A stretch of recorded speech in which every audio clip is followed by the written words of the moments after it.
जय हिंद दोस्तों। आज की क्लास में हम सॉल्व करने वाले हैं कक्षा 10वीं का गणित और प्रश्नावली 6.5 और सवाल नंबर 8 को। तो सवाल नंबर 8 में कुल 2 सवाल है, जिनमें सवाल नंबर 1 को सॉल्व करेंगे, उसके बाद सवाल नंबर 2 को सॉल्व करेंगे। तो आइए सवाल नंबर 8 में क्या कहता है उसको पढ़ते हैं। देखिए सवाल नंबर 8 में क्या कह रहा है कि आकृति 6.54 में त्रिभुज ABC के अभ्यंतर में स्थित कोई बिंदु O है तथा OD लंब BC, OE लंब AC और OF लंब AB है, तो दर्शाइए कि उसके बाद ये सवाल दिया गया है। एक ये सवाल है, एक दूसरा सवाल है।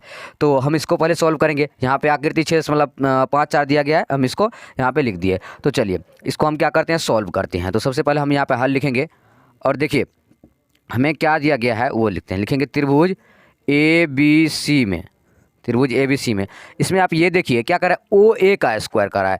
तो OA जो है यहाँ से OA है, इसमें रेखा नहीं मिला, हम क्या करते हैं यहाँ से रेखा मिला देते हैं। यहाँ पे OA हो गया। उसके बाद कह रहा है OB, तो O और B इसका भी हम मिला देते हैं यहाँ से। उसके बाद क्या कर रहा है OC, तो इसका नहीं मिला हुआ, तो हम यहाँ पे क्या करते हैं इसका मिला देते हैं, O से C ये मिला दिए हम। तो जो जो हम मिला दिए उसको हम यहाँ पे लिख देंगे। तो त्रिभुज ABC में हम क्या किए कि O से क्या किए, तो OA और उसके बाद OB तथा क्या किए OC रेखा खींच दिए। तो O से OA तथा OB तथा OC रेखा खींचा, यहाँ पे हम इसको लिख दिए। अब देखिए यहाँ पे बात ये है कि जैसे ये समकोण है इसमें, तो ये भी क्या होगा, समकोण होगा। अब ये समकोण है तो ये भी समकोण होगा, ये समकोण है तो ये भी समकोण होगा। अब चलिए हमें जो सिद्ध करना है उसको हम यहाँ पे लिख लेते हैं। तो यहाँ पे लिखेंगे सबसे पहले सिद्ध करना है, लिख दिए सिद्ध करना है।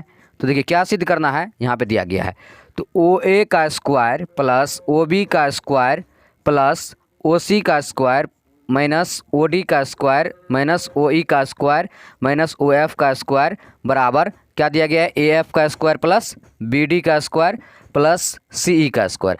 अब देखिए यहाँ पे हमें ये सिद्ध करना है, मतलब कि ये जो बराबर का चिन्ह दिया गया है इससे पहले जो इसको हम लिख सकते हैं LHS और इसको लिख सकते हैं RHS। अब हमें क्या करना है, LHS को सॉल्व करके RHS पूरा देना है या फिर RHS को सॉल्व करके LHS पूरा देना है। हम क्या करेंगे, LHS को सॉल्व करके RHS पूरा देंगे। तो चलिए यहाँ पे OA का स्क्वायर है प्लस OB का स्क्वायर है। अब यहाँ पे देखिए यहाँ पे त्रिभुज बन रहा है, तो हम क्या करते हैं इसमें से कुछ त्रिभुज ले लेते हैं। जैसे कि ये यहाँ पे ये समकोण है तो इसका सामने वाला भुजा क्या होगा, कर्ण होगा। पहला ये त्रिभुज ले लेते हैं, दूसरा ये इसका समकोण है, ये भी हो जाएगा। तो ODB ये ले लेते हैं। उसके बाद है OEC ये ले लेते हैं, मतलब कि 1 2 3 ये तीन त्रिभुज हम ले लिए। इन तीनों त्रिभुज से आगे सॉल्व करेंगे। तो सबसे पहले हम चलते हैं त्रिभुज OFA में। तो हम यहाँ पे लिखेंगे त्रिभुज OFA में। तो त्रिभुज OFA में क्या हो जाएगा, देखिए ये जो समकोण है, समकोण का सामने वाला भुजा क्या रहता है, तो कर्ण रहता है। तो समकोण के सामने में ये है, तो ये O और A ये क्या हो जाएगा, कर्ण हो जाएगा। तो इसमें सूत्र क्या कहता है, पाइथागोरस प्रमेय से। हम यहाँ पे ये भी लिखना पड़ेगा त्रिभुज OFA में पाइथागोरस प्रमेय से। यहाँ पे लिखेंगे पाइथागोरस प्रमेय से, लिख दिए। तो पाइथागोरस प्रमेय क्या कहता है कि कर्ण का वर्ग बराबर लंब का वर्ग प्लस आधार का वर्ग। तो कर्ण क्या है, OA है, तो लिखेंगे OA का वर्ग बराबर क्या कहता है, कर्ण का वर्ग बराबर लंब का वर्ग प्लस आधार का स्क्वायर। तो हम यहाँ पे देखिए कर्ण ये हो गया, तो लंब ये, आधार ये, कोई भी मान सकते हैं। तो हम क्या लिखते हैं, OA का स्क्वायर बराबर OF का स्क्वायर प्लस FA का स्क्वायर। ये हम लिख सकते हैं, क्या लिख सकते हैं कि OF का वर्ग प्लस क्या लिख सकते हैं, AF का वर्ग। ये हो गया, कर्ण ये हुआ, तो इसको लंब इसको आधार हम मान सकते हैं। तो चलिए हम क्या किए, OF इसको मतलब कि इसको लंब मान लिए, इसको आधार मान लिए। ये हो गया त्रिभुज OFA में। अब हम चलते हैं दूसरा त्रिभुज, त्रिभुज ODB में। तो लिखते हैं यहाँ पे त्रिभुज ODB में। तो ODB में क्या है, हाँ यहाँ पर भी लिख सकते हैं पाइथागोरस, हम यहाँ पे लिख दिए, इसका मतलब नीचे में जो भी होगा पाइथागोरस प्रमेय से। तो इसमें क्या है, ये समकोण है, तो समकोण का सामने वाला भुजा क्या होगा, कर्ण होगा। तो कर्ण क्या है, OB है, तो लिखेंगे कर्ण का वर्ग बराबर क्या होता है, लंब का वर्ग प्लस आधार का वर्ग।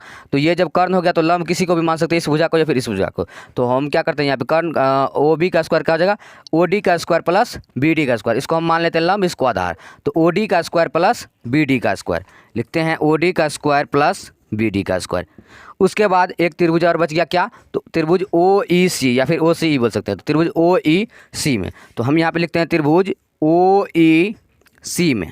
तो OEC में क्या दिया गया, तो OEC में देखिए ये समकोण है, तो इसका सामने वाला भुजा क्या होगा, कर्ण होगा, मतलब कि OC क्या होगा, कर्ण होगा।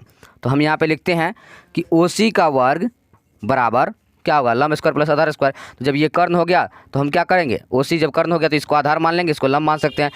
तो हम क्या करते हैं, इसको लंब मान लेते हैं। ओ ई का स्क्वायर प्लस सी ई का स्क्वायर, क्या लिखते हैं कि ओ ई का स्क्वायर प्लस सी ई का स्क्वायर, मतलब कि हमने इसको लंब मान लिया और इसको आधार। चलिए हम यहाँ तक लिख दिए।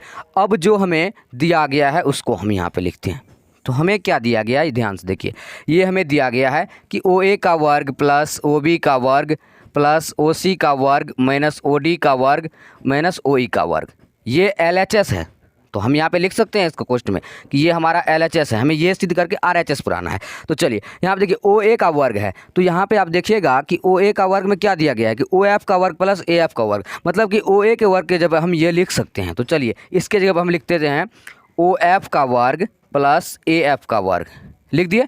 उसके बाद यहाँ पे प्लस का चिन्ह दिया गया। अब देखिए ओ बी का वर्ग कर रहा है, तो ओ बी का वर्ग भी हमें यहाँ पे निकला हुआ है, ओ डी का वर्ग प्लस बी डी का वर्ग। तो इसके जगह पे हम लिख देते हैं, क्या लिखते हैं कि ओ डी का वर्ग प्लस बी डी का वर्ग, हम लिख दिए इसके जगह पे। उसके बाद क्या दिया गया, ओ सी का वर्ग, तो ओ सी का वर्ग भी हमें यहाँ पे निकल गया यहाँ पे ओ ई का वर्ग प्लस सी ई का वर्ग। तो इसके जगह पे हम क्या लिखते हैं कि ओ ई का वर्ग प्लस सी ई का वर्ग, लिख दिए। उसके बाद ओ डी, तो ओ डी का हम नहीं निकाले, उसके बाद जैसा है वैसा हम लिख देते हैं। तो माइनस ओ डी का वर्ग है तो लिखेंगे माइनस ओ डी का वर्ग। उसके बाद माइनस ओ ई का वर्ग है तो लिखेंगे माइनस ओ ई का वर्ग।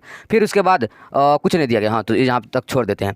अब चलिए अब यहाँ पे आप देखिएगा कि कुछ कटने वाला है, क्या सब कटने वाला है वो देखिए। ओ डी यहाँ पे प्लस का है, ओ डी का स्क्वायर, और यहाँ पे माइनस का है, तो हम क्या करते हैं इन दोनों को काट देते हैं। उसके बाद और कुछ है यहाँ पे ओ ई, हाँ ओ ई भी है, तो ओ ई यहाँ पे प्लस में है ओ ई का वर्ग, और यहाँ पे माइनस में, इन दोनों को भी काट सकते हैं। उसके बाद और कुछ बचता है क्या, ओ एफ का वर्ग है प्लस ए एफ का है, उसके बाद बी डी का वर्ग है, सी ई का वर्ग है, इसके बाद नहीं कट रहा है। तो ए एफ का स्क्वायर हो जाएगा, उसके बाद बी डी का स्क्वायर प्लस सी ई का स्क्वायर, मतलब ए एफ बी डी और सी ई, ये भी कटना चाहिए। ओ एफ का वर्ग ये जो दिया गया है इसमें एक चीज़ यहाँ पे छूट गया, जैसे कि क्या है कि ओ ई का स्क्वायर माइनस ओ एफ का स्क्वायर, हम यहाँ पे क्या लिखे ओ ई का स्क्वायर। देखिए ओ डी का वर्ग है तो ओ डी का वर्ग लिख दिए, ओ ई का वर्ग है तो ओ ई का वर्ग लिख दिए, ओ एफ का वर्ग है इसको नहीं लिखे थे, तो यहाँ पे हम क्या करते हैं इसको लिख देते हैं ओ एफ का वर्ग, लिख दिए। अब देखिए अब ये कट रहा है ओ एफ का वर्ग और ओ एफ का वर्ग, अब जो बच गया उसको लिख देते हैं। तो ए एफ का वर्ग यहाँ पे बच गया, उसके बाद आपको बी डी का वर्ग, उसके बाद क्या बच जा रहा है इधर बी डी का वर्ग, फिर इधर ए एफ का वर्ग प्लस बी डी का वर्ग, उसके बाद सी ई का वर्ग प्लस सी का वर्ग। अब देखिए यही हमें सिद्ध करना था ना, आर एच एस में क्या दिया गया है ए एफ का वर्ग प्लस बी डी का वर्ग प्लस सी का वर्ग, हमें ये सिद्ध हो चुका, तो हम यहाँ पे लिख देंगे प्रूव्ड, लिख दिए।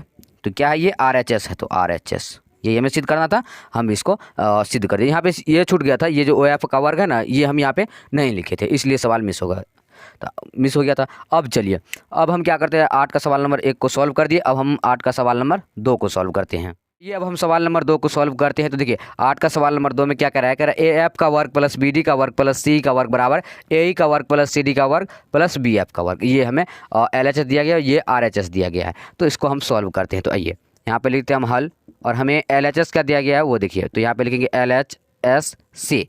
तो क्या दिया गया है कि ए एफ का वर्ग प्लस बी डी का वर्ग प्लस सी ई का वर्ग, ये हमें दिया गया है, और हमें लाना है ये, यहाँ पे देख लीजिए ए ई का वर्ग प्लस सी डी का वर्ग प्लस बी एफ का वर्ग, इसको हम एल एच एस बोल सकते हैं और इसको आर एच एस बोल सकते हैं, लिख दिए।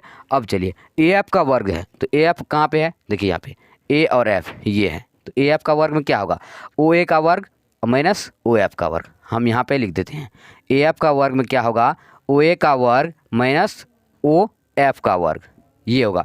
और दूसरा क्या दिया गया बी डी का वर्ग, तो बी डी ये देखिए यहाँ पे बी डी है, तो बी डी का वर्ग में क्या होगा वो देखिए बी डी का वर्ग में होगा ओ बी का वर्ग माइनस ओ डी का वर्ग, ओ बी का वर्ग माइनस ओ डी का वर्ग, लिख दिया। उसके बाद क्या देंगे सी ई का वर्ग, तो सी और ई ये हो गया सी ई का वर्ग, सी ई का वर्ग में क्या हो जाएगा, तो सी ई का वर्ग में हो जाएगा ओ सी का वर्ग माइनस ओ ई का वर्ग, ओ सी का वर्ग माइनस ओ ई का वर्ग, लिख दिए। अब चलिए इसके यहाँ पे लिख देते हैं इसका मान, मतलब कि ये जो दिया गया ए एफ का वर्ग इसको हम यहाँ पे लिखते हैं। तो ए एफ का वर्ग में क्या दिया गया ओ ए का वर्ग माइनस ओ एफ का वर्ग, तो लिखेंगे ओ ए का वर्ग माइनस ओ एफ का वर्ग, लिख दिए। प्लस है तो प्लस दे दिए, बी डी का वर्ग कर रहा है, तो बी डी का वर्ग में क्या होगा ओ बी का वर्ग माइनस ओ डी का वर्ग, उसके बाद प्लस सी ई का वर्ग है, तो सी ई यहाँ पे ओ सी का वर्ग माइनस क्या दिया गया ओ ई का वर्ग, ये दिया गया। अब देखिए अभी जो हमें लाना है उसको हम देखते हैं, यहाँ पे ए ई का वर्ग लाना है, तो हमें यहाँ पे देखना है ए ई कहाँ है, तो ए ई यहाँ पे है, तो ए का वर्ग लाने के लिए हमें क्या चाहिए, हमें चाहिए ओ ए का वर्ग, यहाँ पे लिख दें, यहाँ पे लिख देते हैं, हमें क्या लाना है, ए का वर्ग लाना है। तो ए का वर्ग लाने के लिए हमें क्या चाहिए, तो ए का वर्ग लाने के लिए ओ ए का वर्ग चाहिए माइनस ओ ई का वर्ग चाहिए, लिख दिए यहाँ पे। चलिए तो हम यहाँ पे देखेंगे ओ ए कहाँ है, तो ओ ए यहाँ पे है, तो इसके जगह पे हम लिखते हैं ओ ए का वर्ग।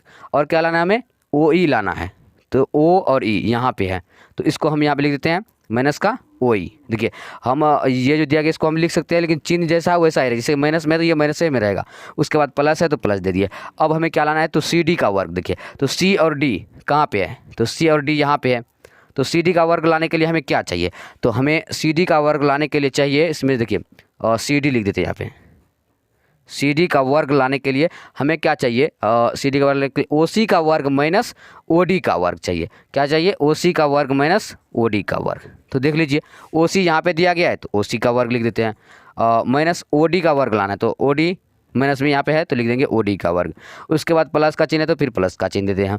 अब हमें क्या लाना है, देखिए जो चीज़ लिख दिए हम उसको चिन्ह मार दिए, ओ सी का वर्ग लिख दिए, ओ डी तो ओ डी यहाँ पे इसको चिन्ह मार दिए। अब क्या लाना है, बी एफ का वर्ग। तो देखिए यहाँ पे बी और एफ ये है, तो बी एफ का वर्ग में क्या चाहिए, तो बी एफ का वर्ग में हमें यहाँ पे चाहिए, बी एफ का वर्ग में, तो बी एफ का वर्ग में चाहिए हमें ओ बी का वर्ग माइनस ओ एफ का वर्ग चाहिए।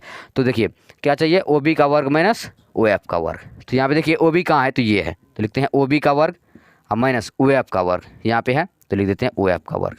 चलिए यहाँ तक लिख दिए। अब देखिए ओ ई का वर्ग माइनस ओ ए का वर्ग माइनस ओ ई का वर्ग, ओ ए का माइनस ओ ए का वर्ग माइनस ओ ई का वर्ग, इसके जगह पे क्या लिख सकते हैं, ए ई का वर्ग। उसके बाद प्लस ओ सी का वर्ग माइनस ओ डी का वर्ग, तो ओ सी का वर्ग माइनस ओ डी का वर्ग, इसके जगह पे क्या लिख सकते हैं, सी डी का वर्ग, तो लिख दिए सी डी का वर्ग। प्लस ओ बी का वर्ग माइनस ओ एफ का वर्ग, क्या है, तो ओ बी का वर्ग माइनस ओ एफ का वर्ग, इसके जगह पे क्या लिख सकते हैं, बी एफ का वर्ग, बी एफ का वर्ग।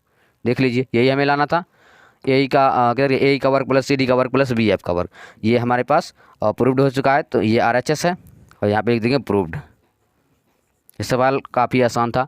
तो हम क्या किए, प्रश्नावली 6.5 का सवाल नंबर 8 को सॉल्व कर दिए। सवाल नंबर 8 में 2 सवाल था, दोनों सवाल को सॉल्व कर दिए। और आज के लिए बस इतना ही। अब अगले क्लास साथ मिलेंगे, तब तक के लिए जय हिंद, वंदे मातरम।